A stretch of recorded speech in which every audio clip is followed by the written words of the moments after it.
The candle in Duke Alistair Vance's study had burned down to a stub, and still he had not come to bed. Eleonora stood outside the door, her hand resting on the cold brass handle, listening to the low murmur of her husband's voice speaking to no one she could see.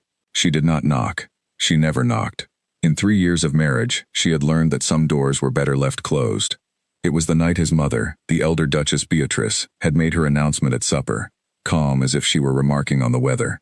Lady Camille Ashworth, recently widowed, had returned to the county and taken up residence at Ashworth Hall once more. Alistair's spoon had stopped halfway to his mouth. He said nothing, but his silence filled the room louder than any words could have. Eleonora had watched the color rise in his face, watched his eyes lose their usual guarded stillness, and she understood in that instant that something in her husband, something long buried, had just opened its eyes again. She had not expected to feel it as sharply as she did. 3 years of a marriage without warmth had taught her not to hope for much. She had told herself, in the quiet hours when sleep would not come, that comfort and duty were enough, that a woman could build a life out of purpose even without love. She managed the household accounts better than any steward before her. She knew the names of every tenant on the Vance lands, knew which families needed extra grain before winter, and which children were clever enough to be sent to the vicar for lessons. She had given her husband a well-run home, a respected name, and a patience that never once cracked in public. She had believed, foolishly perhaps, that such devotion would be noticed eventually, that affection might grow the way ivy grows over stone, slow but certain. But Camille Ashworth's name had undone 3 years of careful patience in the space of a single sentence. Eleonora had heard the story long before she married into the family, the way servants and cousins speak of things they think a new bride ought to know, half as warning and half as gossip. Alistair and Camille had been young together, 17 and 19, walking the same garden paths, writing letters that were never meant for other eyes. Their families had approved of the match once, before Camille's father lost his fortune in a shipping venture that failed, and before the Vance family, desperate to save their own crumbling estate, arranged instead for Alistair to marry Eleonora Whitmore, whose dowry came with land and coal rights that could settle every debt the Vance name had accumulated. Camille had married a wealthy merchant's son soon after, a man 20 years her senior, and disappeared from Alistair's life as quickly as she had entered it, until now. Eleonora let her hand fall from the door and walked back toward her own chamber, her slippers silent against the long carpet of the east corridor. She passed the portraits of Vance ancestors, stern men and composed women staring down from gilded frames, none of them offering any comfort. She wondered, not for the first time, whether any of those women had stood in this same corridor, listening at a closed door, wondering if they were loved. In the morning, she rose before the household stirred, as she always did. She met with the housekeeper, a steady woman named Margaret who had served the Vance family for over 20 years, and went through the week's accounts with the same careful attention she gave everything.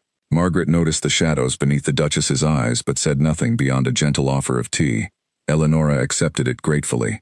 There was comfort in routine, in numbers that added up correctly, in a household that ran smoothly regardless of what happened in the hearts of the people who lived in it. Alistair did not come down until well past noon.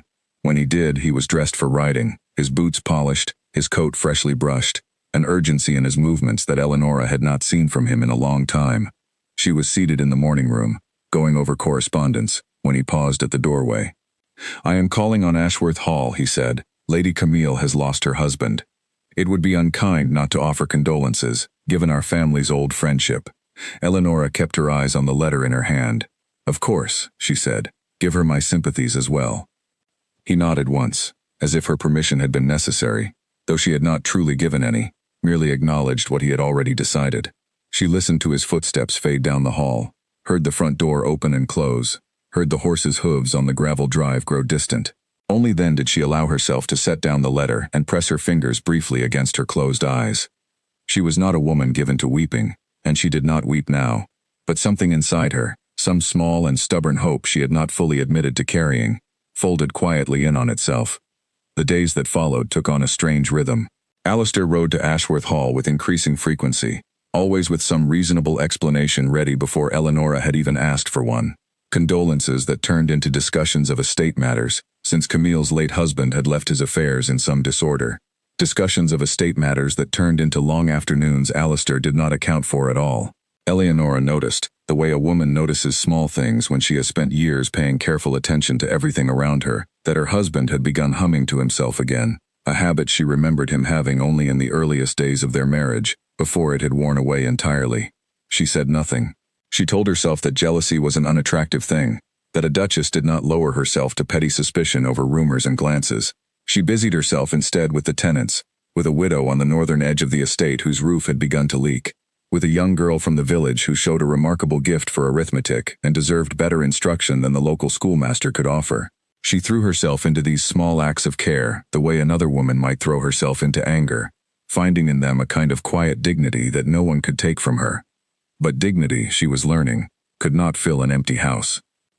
It was Lady Winifred, an old friend of Eleanora's from her own girlhood, who first said aloud what Eleanora had been trying not to think. Winifred had come to visit for a fortnight, ostensibly to discuss a charity project for the county orphanage, though Eleanora suspected her friend had heard whispers and come to see for herself whether they were true. "You look tired," Winifred said one afternoon, as they walked together through the rose garden, the late summer air heavy with the scent of blooms just past their peak. "More tired than a woman with your position ought to look. Running a household is tiring work," Eleanora said lightly. Winifred gave her a look that said she was not fooled in the slightest. "I have heard talk in the village about the Duke and Lady Ashworth." Eleanora's hand paused on a rose bush, a thorn pricking her finger before she noticed. She drew back, pressing the small wound with her thumb. "Village talk is often more interesting than village truth." "Is it truth this time?" Eleanora did not answer directly. She looked out across the garden, toward the low hills beyond the estate wall, and said only, "My husband is a grown man. He may call upon whomever he wishes." Winifred's expression softened, the teasing gone from it entirely. "Eleanora, you do not have to pretend with me, not with me of all people." For a moment, something in Eleanora's carefully composed face nearly broke. Then she straightened, drew in a slow breath and said, "I am not pretending. I am simply choosing not to make a scene over something that may yet come to nothing. If I fret over every rumor, I will have no peace left at all." Winifred did not press further, though her eyes remained troubled for the rest of the visit.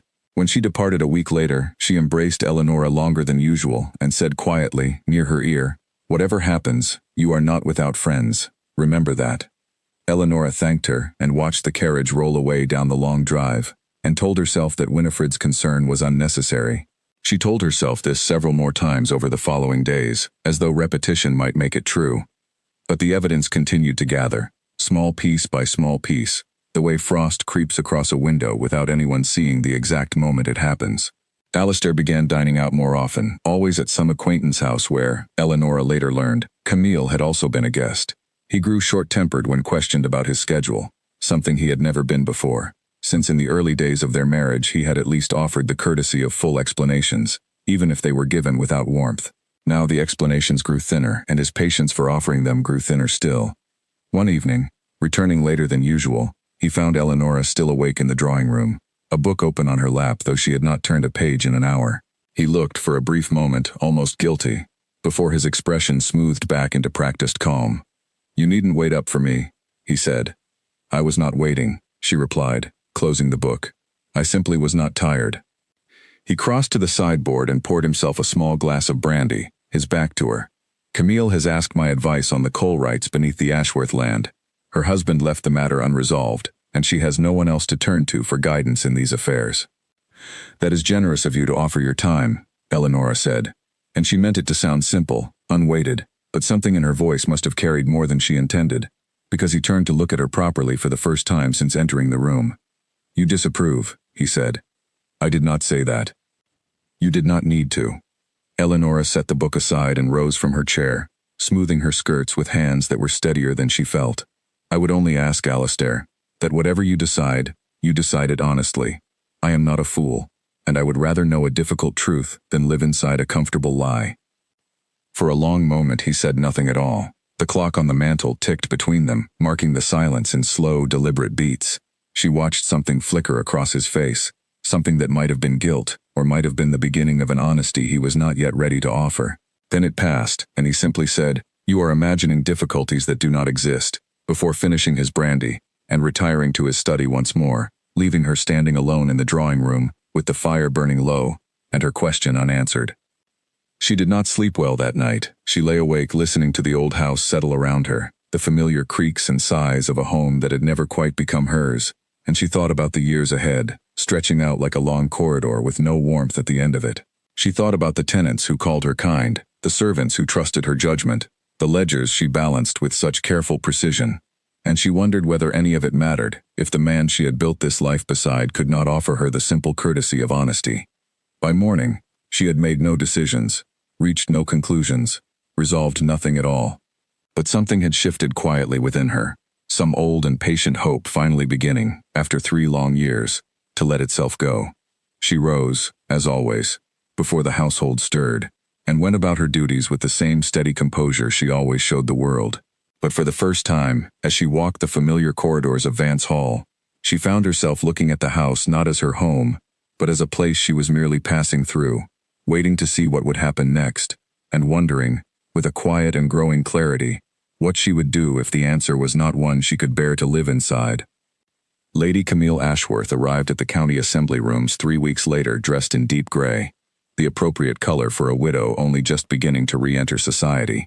Though the cut of her gown did nothing to diminish the effect she had on every eye in the room, Eleonora watched from across the crowded hall as Alistair crossed to greet her before he had even removed his gloves, before he had greeted a single other guest, before he had so much as glanced toward the corner where his own wife stood speaking with the vicar's family.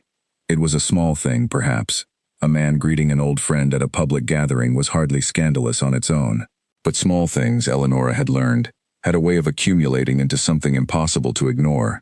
And as she watched her husband's face soften into an expression she had not seen directed at herself in longer than she cared to remember, she understood that whatever quiet hope had remained in her was finally, truly, beginning to die. She excused herself from the vicar's family with practiced grace, and moved toward the refreshment table, needing a moment away from the crowd, away from the sight of her husband's easy laughter with another woman. Margaret's daughter, who had been brought along to help serve at the assembly, offered her a glass of lemonade, and Eleonora accepted it with a smile that cost her more effort than it should have. Across the room, Alistair and Camille had drawn slightly apart from the other guests, their heads bent close together in conversation, and though Eleonora could not hear their words, she did not need to. She had watched enough of the world to know what it looked like when two people found each other again after years of separation, when old feelings, never fully extinguished, caught light once more like embers stirred beneath ash. She finished her lemonade slowly, watching the dancing begin, watching couples take their places on the floor, and she waited, with a patience that had become almost unbearable, to see whether her own husband would ask her to dance at all that evening, or whether he had already, in every way that mattered, chosen someone else. He did not ask her to dance until nearly the end of the evening, and when he did, it was with the stiff correctness of a man performing an obligation, rather than expressing a desire. Eleonora took his hand and moved through the steps with the same practiced grace she brought to everything, her face composed, her spine straight, giving nothing away to the watching room. But she felt the distance in his touch, the way his eyes drifted more than once toward the corner where Camille stood laughing with a group of admirers, and by the time the music ended, she understood that even this small courtesy had been offered out of duty rather than affection. The carriage ride home was silent. Alistair stared out the window at the dark countryside passing by, and Eleonora sat with her hands folded in her lap, watching him without seeming to watch him at all. She had grown skilled, over the years, at reading her husband's moods from the smallest signs, the set of his jaw, the particular stillness of his hands, and tonight, every sign told her the same thing. His mind was elsewhere. His mind was with someone else. She thought, more than once, of asking him directly, of turning to him in the swaying darkness of the carriage and saying plainly, "Are you in love with her? Do you intend to end our marriage? Tell me now so that I need not spend another sleepless night wondering." But something held her back, some old habit of restraint that had governed her behavior since childhood, when she had learned that a well-bred woman did not make demands, did not create scenes, did not ask questions whose answers she might not be able to bear.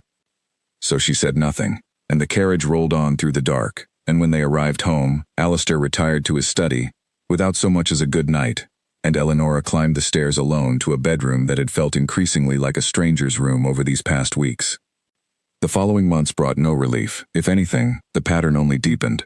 Alistair's visits to Ashworth Hall became so frequent that the servants no longer bothered to remark on them, and Eleonora learned to expect his absence at supper more often than his presence.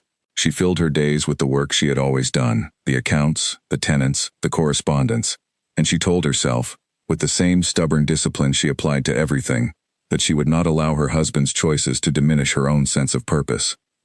But purpose, she was beginning to learn, could only carry a person so far when loneliness pressed in from every side.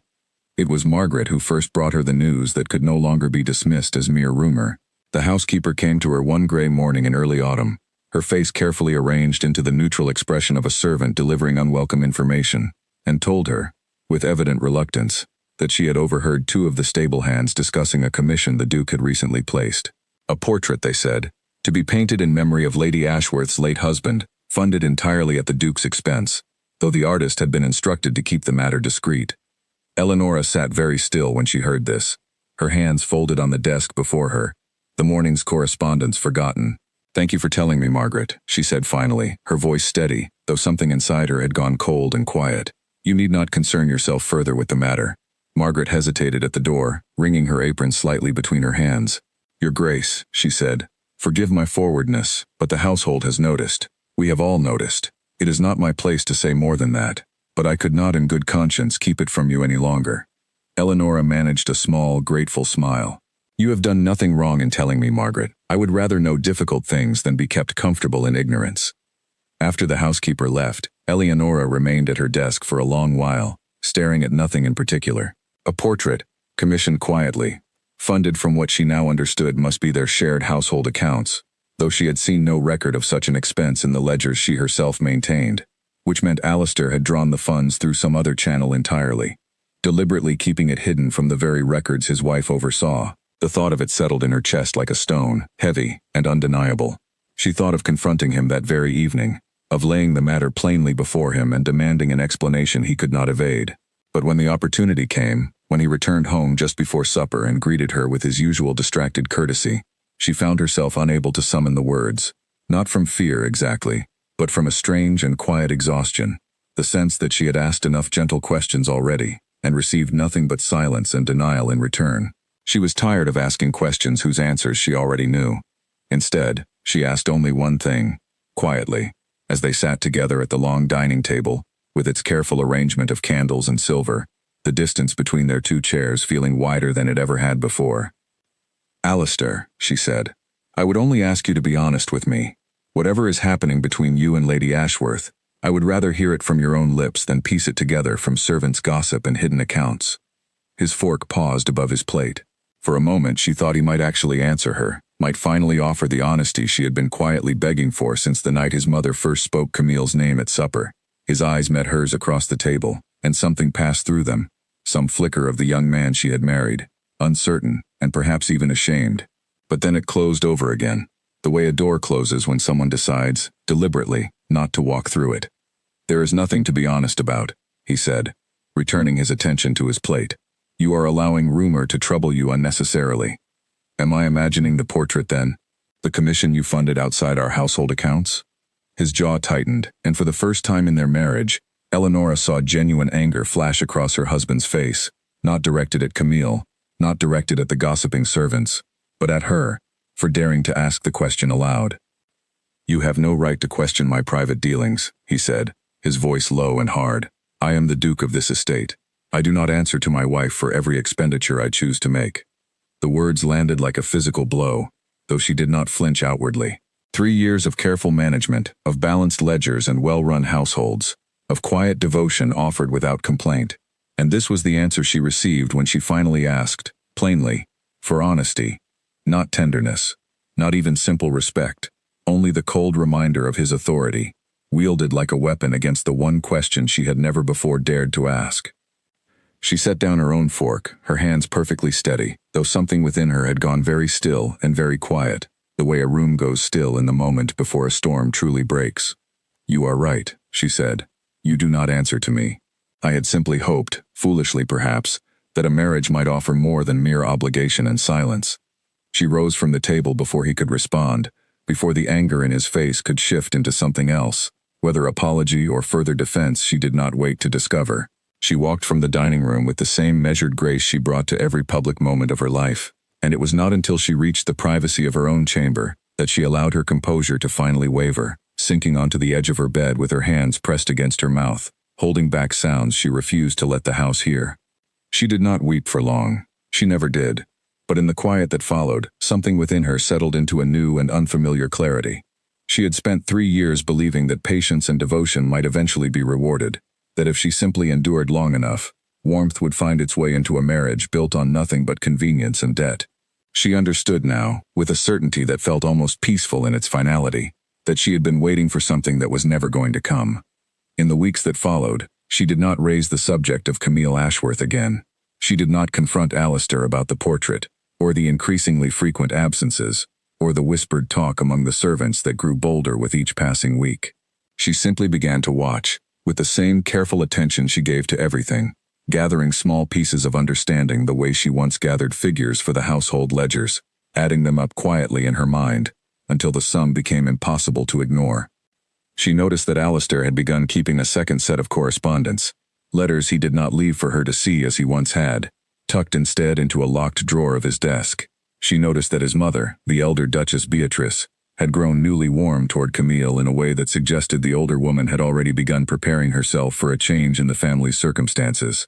She noticed the particular gentleness with which Alistair now spoke Camille's name, a gentleness he had never once offered his own wife, not even in the earliest days of their marriage when duty alone might have inspired at least the appearance of tenderness. And she noticed, most of all, the growing quiet within herself, a quiet that was not despair but something closer to resolve, though she could not yet have said what that resolve might eventually demand of her. Lady Winifred wrote to her that autumn, inviting her to spend a fortnight at her own family estate, an invitation Eleonora found herself sorely tempted to accept, if only for the relief of a household where she was not constantly measuring the distance between herself and a husband whose attention lay elsewhere.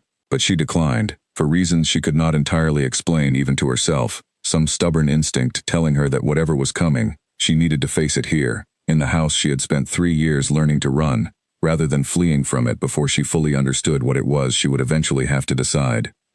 She continued her work among the tenants with the same quiet dedication she had always shown, visiting the widow whose roof she had helped repair, checking on the clever young girl she had arranged lessons for, walking the estate grounds in the cool autumn air, with a steadiness that gave no outward sign of the storm gathering within the walls of Vance Hall.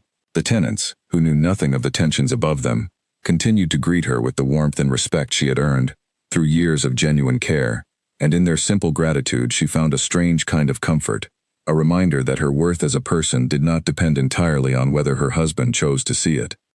But even as she found this quiet comfort among the people she had come to care for, she could not ignore the mounting evidence that her marriage, whatever fragile thing it had once been, was drawing towards some inevitable conclusion.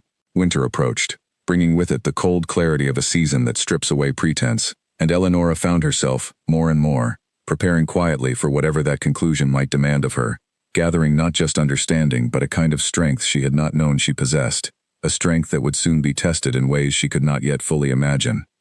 The invitation to the Harrogate estate ball arrived in early winter, addressed to both the Duke and Duchess of Vance, as was proper for an event of such significance in the county calendar.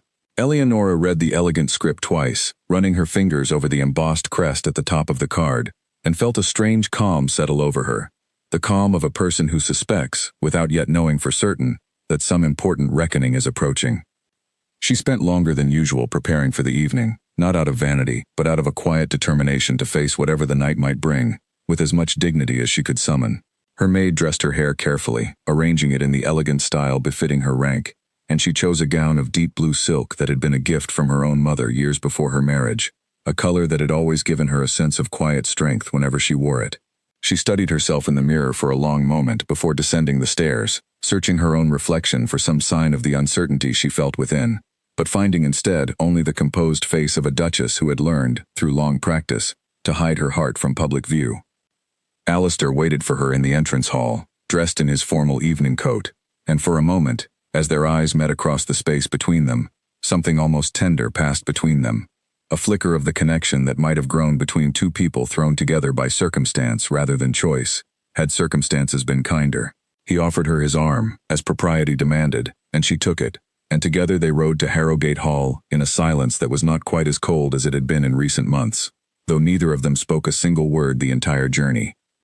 The Harrogate ballroom, when they arrived, was already ablaze with candlelight, the great chandeliers overhead scattering golden light across a room filled with the county's finest families, all gathered in their best silks and jewels for what promised to be the grandest gathering of the season.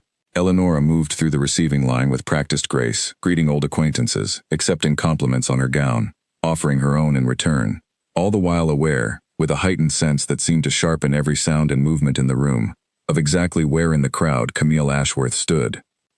Camille had abandoned her morning gray at last, appearing instead in a gown of deep emerald that suited her dark hair and pale complexion perfectly, drawing admiring glances from nearly every guest who passed her. Eleonora watched, from a careful distance, as Alistair's eyes found Camille almost immediately upon entering the ballroom, watched the way his posture shifted, straightened, came alive in a manner she had not seen directed toward herself in longer than she could bear to remember. For the first hour of the evening, propriety held. Alistair remained at Eleonora's side, greeting guests, discussing matters of estate and county business with the other gentlemen present, offering his wife the appearance, at least, of a properly attentive husband. But as the dancing began and the wine flowed more freely, the careful boundaries that had governed the evening's beginning began, slowly and then not so slowly, to dissolve. He asked Camille to dance first, before he had asked his own wife, and Eleonora watched from the edge of the floor as they took their places among the other couples, watched the easy familiarity with which he took her hand, the warmth in his expression as they moved through the steps together, a warmth that felt, to anyone watching closely, far too intimate for a dance shared between old family friends. She was not the only one who noticed. She could feel the subtle shift in the room around her, the lowered voices, the glances exchanged between guests who had clearly heard the same whispers she had spent months trying not to fully believe.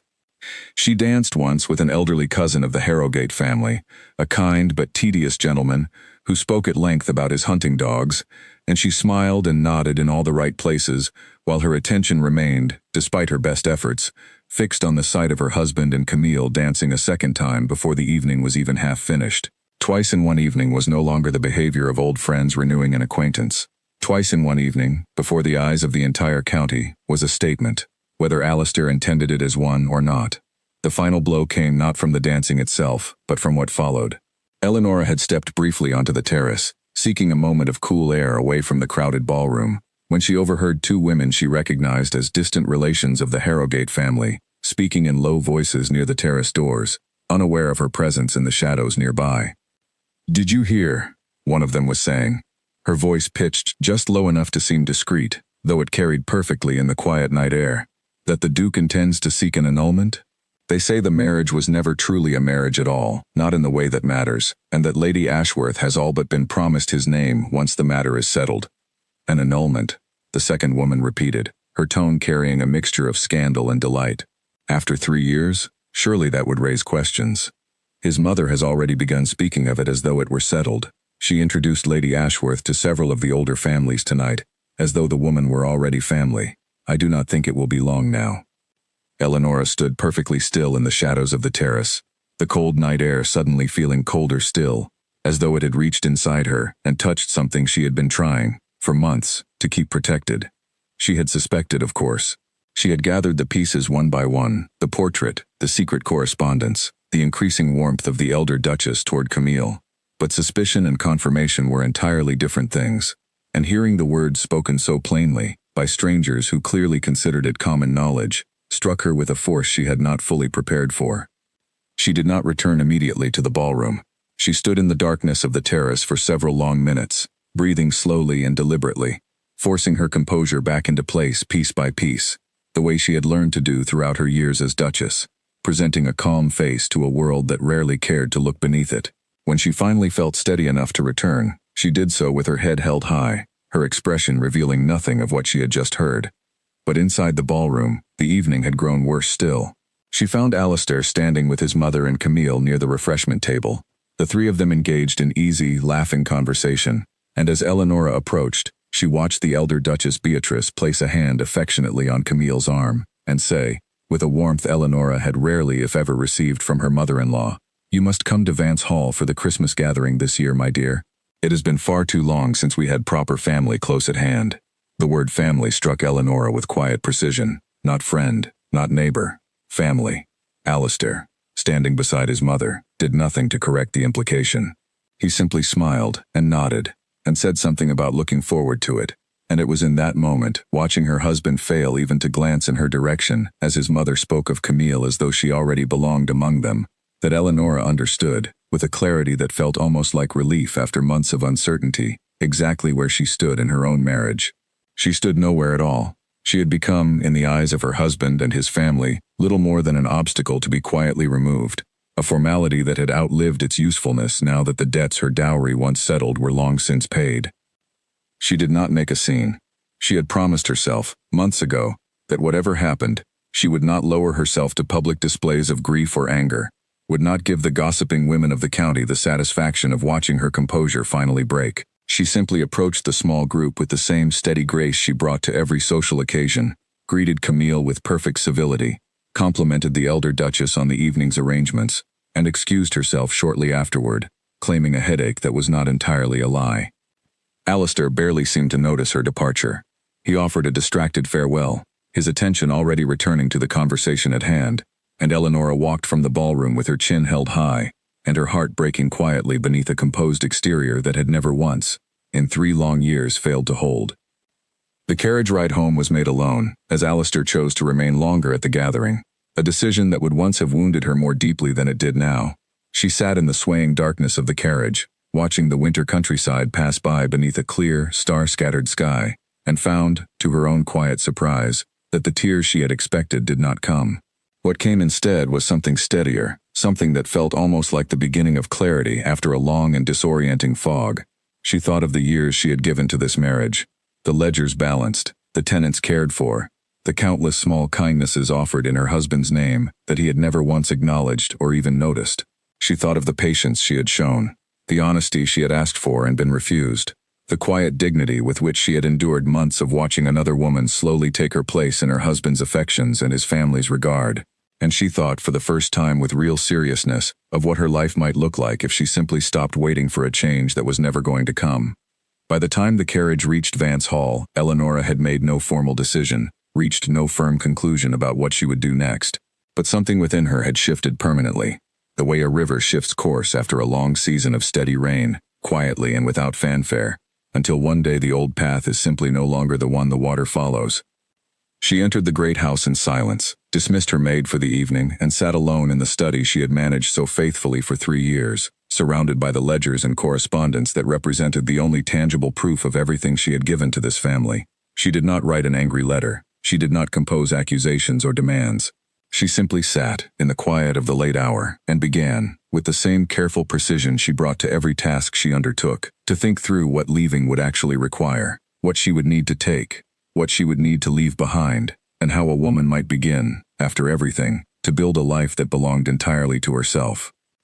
She worked through the night with a steadiness that surprised even herself. The same discipline that had once balanced household ledgers now turned toward the careful planning of her own departure. She wrote to no lawyer, sent no dramatic letters to distant relations, made no announcement that might reach Alistair's ears before she was ready. Instead, she made a simple list, the sort of practical accounting she had always excelled at, of what she would take with her and what she would leave behind. She would take nothing bearing the Vance crest, no jewels purchased with Alistair's money, no gowns commissioned in her role as Duchess. She would take only what she had brought into the marriage herself 3 years before, a modest collection of belongings that had once seemed so small when measured against the grandeur of her new life, and now seemed, in the cold clarity of that late hour, like the only things in this house that had ever truly belonged to her. Her mother's pearl earrings, a small collection of books she had read as a girl, enough coin from her own personal allowance, carefully saved over the years rather than spent, to secure modest lodging somewhere far enough from the county that no one would think to look for a duchess in her circumstances. She thought carefully about where she might go, and settled at last on a small village in the northern countryside, a place she had visited only once, years before her marriage, with her own mother, remembered fondly for its quiet lanes and honest, unpretentious people. She had a distant connection there, an elderly woman who had once been in service to her mother's family, and had since retired to keep a small cottage of her own. It was not a grand plan, but it was a beginning, and a beginning was all Eleanora required. She did not sleep at all that night. As the first pale light of dawn began to creep through the study windows, she rose, gathered the small bundle of belongings she had quietly assembled over the preceding hours, and made her way to the writing desk where she composed, at last, the note she would leave behind. She did not write of anger, though she had every right to feel it. She did not write of the whispered conversations she had overheard on the terrace, or the portrait funded in secret, or the countless small cruelties of neglect she had endured over the past year. She wrote only what needed to be said, in words as measured and dignified as the woman who penned them. I have given 3 years of honest care to this marriage and this family, the note read. I asked for honesty in return and received silence instead. And silence, I have learned, is its own kind of answer. I will not remain where I am no longer wanted, nor will I fight for a place that was never truly offered to me. I take nothing that does not belong to me. I wish you and Lady Ashworth whatever happiness you are able to find, and I hope, in time, you come to understand what true devotion actually costs, and what it is worth. She read the note over once, found nothing in it she wished to change, and placed it on Alistair's desk beside her wedding ring, which she removed slowly from her finger, the metal cold against her skin after 3 years of near constant wear. She looked at the ring for a long moment, remembering the day it had been placed there, a ceremony conducted with all the correct formality, but none of the warmth a wedding ought to hold. And then she set it down and turned away, leaving both the ring and the note where her husband would find them when he finally returned home. She left before the household stirred, slipping out through the servants' entrance rather than the grand front doors she had used for 3 years as mistress of the house, carrying only a single small trunk that held everything she now owned in the world. Margaret found her there, in the gray light of early dawn, and though the housekeeper's eyes widened with immediate understanding of what she was witnessing, she said nothing to stop her, only stepped forward and pressed a small purse of coins into Eleanora's hand. "For the journey, Your Grace," Margaret said quietly, her voice thick with emotion she was clearly struggling to contain.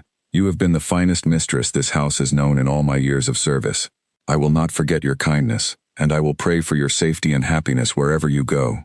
Eleanora, who had held her composure through so much in recent months, felt her eyes finally sting with tears at this small, unexpected act of loyalty.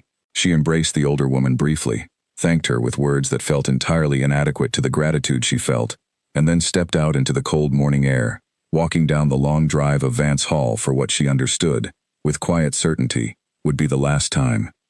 A hired carriage waited for her at the edge of the estate, arranged the previous evening through a discreet message sent by a trusted stable boy who asked no questions and would, she hoped, keep the matter to himself for as long as possible. She climbed inside, settled her small trunk beside her, and watched through the carriage window as the grand outline of Vance Hall grew smaller and smaller behind her, until at last it disappeared entirely behind the rolling winter hills, and Eleanora, Duchess of Vance no longer, though she had not yet found the words to think of herself any other way, rode on into a future she could not yet see the shape of. It was nearly midday before Alistair returned home from Harrogate Hall, having remained the previous evening far longer than he had intended, and slept a good portion of the morning away at a friend's estate, before finally making his way back to Vance Hall with a mild headache and little thought for anything beyond his own comfort. He entered his study expecting, as always, to find the household running smoothly around him, expecting perhaps to find Eleanora at her usual place with the morning correspondence, offering the same quiet, unremarkable presence she always had. Instead, he found the note and the ring beside it. He read the words twice, 3 times, his expression shifting from confusion to disbelief, to something he could not immediately name, a hollow, disorienting sensation that seemed to settle in his chest and refuse to move. He called for Margaret immediately, his voice sharper than he intended, demanding to know where his wife had gone, and the housekeeper, though clearly reluctant to betray a confidence she had promised to keep, could offer him only the simple truth that the Duchess had left before dawn, and had not said where she intended to go. He searched the house himself, moving through rooms he had rarely bothered to enter in recent months, finding everywhere small signs of Eleanora's careful presence, the neatly organized linens, the household accounts balanced to the penny, the little touches of thoughtfulness she had brought to every corner of a home he realized with a growing and uncomfortable clarity, never truly appreciated. He found her wardrobe still full of the fine gowns he had provided as her husband, untouched, exactly as her note had promised. He found her jewelry box, containing every piece he had ever given her, left behind entirely, save for a pair of simple pearl earrings that Margaret quietly informed him had belonged to Eleanora's own mother, and had never been his to give in the first place. He sat down heavily in his study chair, the note still clutched in his hand, and felt something he had not expected to feel at all in this moment, something that was not the relief he might once have imagined, had he ever paused to consider what her absence might mean. It was grief, sharp and unfamiliar, and beneath it something even more unsettling, a growing recognition of how little he had actually known about the woman he had been married to for 3 years. He thought of Camille, of the warmth and excitement her presence had reawakened in him over recent months, feelings that had felt, in the moment, like a return to something precious he had lost long ago. But sitting now in the quiet of his study, surrounded by the countless small evidences of Eleonora's steady devotion, that excitement felt suddenly thin and performative beside the memory of his wife's quiet strength, her competence, the dignity with which she had endured his neglect without ever once lowering herself to bitterness or public complaint. He rode to Camille's estate that very afternoon, though he could not have said, even to himself, exactly what he intended to say when he arrived. Camille received him in her drawing room with her usual easy warmth, but something in his expression must have alerted her immediately to the fact that something significant had changed, because her smile faltered almost as soon as she saw his face. "Alistair," she said carefully, "what has happened?" "Eleonora has left," he said, the words feeling strange and heavy in his mouth. "She left a note. She has taken nothing that was not hers to begin with. I do not know where she has gone." Camille was quiet for a long moment, studying him with an expression he could not entirely read. "And you have come to me," she said finally, "expecting comfort, or perhaps expecting me to tell you that this changes nothing between us." "I do not know what I expected," he admitted, and it was, he realized, the most honest thing he had said to anyone in a very long time. Camille rose from her seat and crossed to the window, looking out over her own gardens for a moment before speaking again, her voice softer now, tinged with something that might have been regret, or perhaps simply clear-eyed honesty. "I have enjoyed our friendship these past months, Alistair. I will not pretend otherwise. But I have watched you, and I have wondered, more than once, whether it was truly me you wanted, or whether it was simply easier to reach for something familiar and comfortable, rather than face whatever difficulties existed in your own marriage." Her words struck him with unexpected force, precisely because he could not immediately find a way to argue against them. He left her estate that evening without any clear resolution between them, his mind consumed instead with thoughts of Eleonora, of the note she had left, of the quiet dignity in every carefully chosen word, and of the growing, uncomfortable understanding that he had spent 3 years failing to see the value of what had been standing quietly beside him all along. He began his search for her the very next morning, questioning the household staff, sending inquiries to distant relations, retracing every possible connection he could think of that might lead him to wherever his wife had gone. But Eleonora, it seemed, had planned her departure with the same careful precision she brought to everything, leaving behind no clear trail for him to follow. And as the days turned into weeks with no sign of her, Alistair found himself facing, for the first time in his adult life, a problem that his title, his wealth, and his name could not simply solve through the usual channels of privilege and influence. He would have to find her the hard way, through patience and genuine effort, virtues he was only now beginning to understand he had never truly practiced in his marriage at all. Eleonora, meanwhile, had settled into the small northern village she had chosen with such careful thought, taking modest lodging in the cottage of her mother's former servant, a kind and quietly perceptive woman named Hetty who asked no questions about the circumstances that had brought a duchess to her humble door, and simply offered her a warm bed and honest company. The village was small enough that news traveled slowly, and Eleonora, introducing herself only by her maiden name, found that no one there had any reason to suspect that the quiet, capable woman who had recently arrived was anything other than what she appeared to be, a gentlewoman of modest means seeking a fresh start. For the first time in 3 years, she found herself with hours in the day that belonged entirely to her own choosing, and rather than feeling adrift, she discovered a steady sense of purpose in filling them. The village schoolmaster, an elderly man struggling to manage a growing number of pupils on his own, welcomed her offer of assistance with evident relief, and within weeks, Eleonora found herself teaching arithmetic and letters to a room full of village children, work she had never been permitted to do in her former life as Duchess, work that filled her with a satisfaction she had not expected but came to treasure deeply. She wrote occasionally to Lady Winifred, careful letters that revealed her general well-being without disclosing her exact location, and Winifred, understanding the need for discretion, respected her friend's wishes without pressing for details she had not been offered. Through these letters, Eleonora learned, with a strange and distant sort of interest, that the county was alive with speculation about the missing Duchess of Vance, theories ranging from illness to elopement to outright scandal, none of them anywhere close to the simple truth of a woman who had finally chosen to build a life for herself, rather than continue waiting for one that was never going to arrive. Alistair's search continued through the winter and into early spring, growing more determined rather than less as the months passed without success. He questioned every acquaintance who might have known Eleonora before their marriage, wrote to her few distant relations, even engaged a discreet investigator when his own efforts proved insufficient.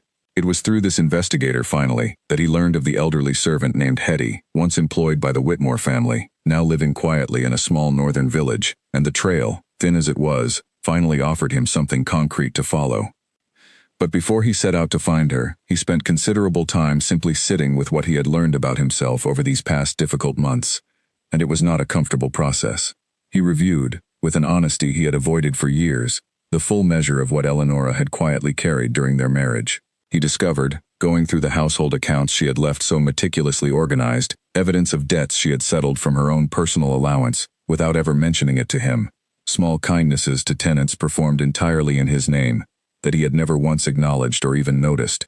A harsh winter 3 years passed, during which she had personally arranged extra provisions for struggling families on the estate, while he had been away in the city, entirely unaware of the hardship his own tenants were facing. He spoke with Margaret at length, learning things about his wife's daily life and quiet dedication that he had simply never bothered to ask about before, and with each new piece of understanding, his earlier grief deepened into something closer to genuine remorse. He began to understand, slowly and uncomfortably, that he had spent 3 years treating his marriage as a burden to be tolerated, rather than a partnership to be valued, and that Eleonora, throughout all of it, had given far more to their union than he had ever thought to offer in return. Camille, for her part, made her own decision during this time, one that required no further involvement from Alistair to reach its conclusion. She wrote him a brief but honest letter in early spring, explaining that she had thought carefully about their renewed friendship and had come to understand that whatever affection remained between them belonged more to memory than to present reality. She would not, she wrote, allow herself to become the second choice in a marriage that had never truly ended, nor would she build her own future on the unsettled foundations of someone else's unresolved past. She wished him well, and closed their correspondence with a dignity that Alistair found he respected far more than he might have expected.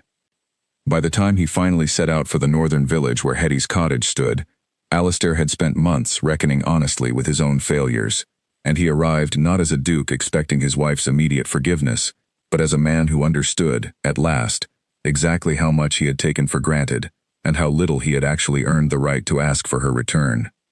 He found her on a mild spring afternoon, walking home from the village schoolhouse with a small group of children trailing happily behind her, her plain wool dress and simple bonnet a stark contrast to the fine silks she had worn as Duchess, and yet she seemed, to his eyes, more herself in this moment than he had ever seen her in 3 years of marriage. She stopped short when she saw him standing at the edge of the village lane, her expression shifting through surprise and something more guarded, before settling into a calm composure that told him nothing of what she truly felt. "Alistair," she said, her voice steady, "I confess I did not expect you to find me so soon." "It was not soon," he said quietly. "It has been 5 months." She considered this, then gestured toward Hetty's cottage a short distance away. "Will you walk with me? I would rather speak somewhere private than here in the lane." They walked together in silence for a few minutes, the children having scattered to their own homes, until they reached a small garden bench near Hetty's cottage where Eleonora finally settled, folding her hands in her lap and waiting, with the same patient composure she had always carried, for him to explain himself. He did not rush his words. He told her, plainly and without excuse, everything he had come to understand over the past months, the debts he had discovered in the household accounts, the kindnesses to tenants he had never acknowledged, the harsh winter she had managed alone while he remained blissfully unaware in the city. He told her of Camille's letter, of the honest conversation that had ended whatever remained of that old connection, and he told her, most importantly, that he had come not expecting forgiveness, but simply hoping for the chance to offer her, finally, the honesty she had asked him for so many times, and received so rarely in return. "I do not know if what I felt for Camille was ever truly love," he said, "or simply a longing for something familiar from a time before duty complicated everything.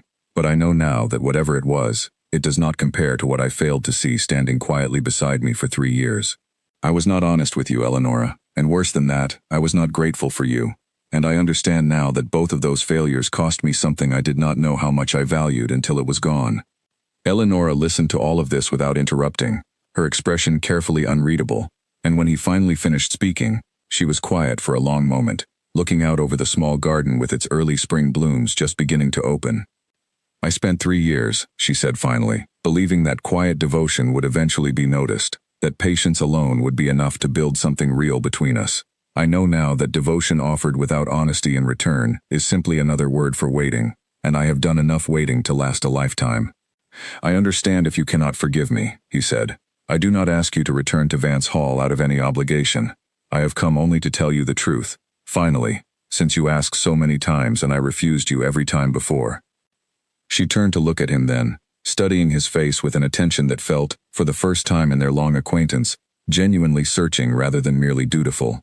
"You have changed," she said slowly, as though testing the truth of her own observation. "Or perhaps you have simply been forced to see clearly what was always there to see." "Both, I think," he admitted. She rose from the bench, smoothing her simple skirts, and looked out over the village that had become, in these past months, more genuinely home to her than Vance Hall had ever managed to be. "I have built something here, Alistair. Small, perhaps, by the standards of a duchess, but honest, and entirely my own. I will not simply set it aside because you have finally arrived at understanding what I have known all along. I would not ask you to," he said. "I would only ask for the chance to earn back what I lost, however long that might take, and whatever form you decide that chance should take." Eleonora was quiet for a long moment, watching the late afternoon light settle golden over the small village lane, the children's distant laughter drifting from somewhere beyond the garden wall. She thought of the 3 years behind her, the patient devotion that had gone unnoticed, the honesty she had asked for and been refused, and the quiet, hard-won strength she had discovered in herself only after choosing to leave rather than continue waiting for a change that might never have come at all. "I will consider it," she said finally, "but the deciding will be mine, Alistair, in my own time, and not because the Vance name demands it, or because your mother expects it, or because society believes a duchess belongs at her husband's side regardless of how she has been treated. If I return, it will be because I have chosen to, freely, as the woman I have become here, not simply as the wife you married 3 years ago." He nodded, understanding, perhaps for the first time in his life, that respect could not simply be assumed by right of title or name, but had to be earned through patient, honest effort, the same effort Eleonora had quietly offered him for 3 long years, before he had ever thought to offer it in return. "Then I will wait," he said, "for as long as you need, and I will try, in whatever ways you allow me, to become someone worthy of the choice you are considering."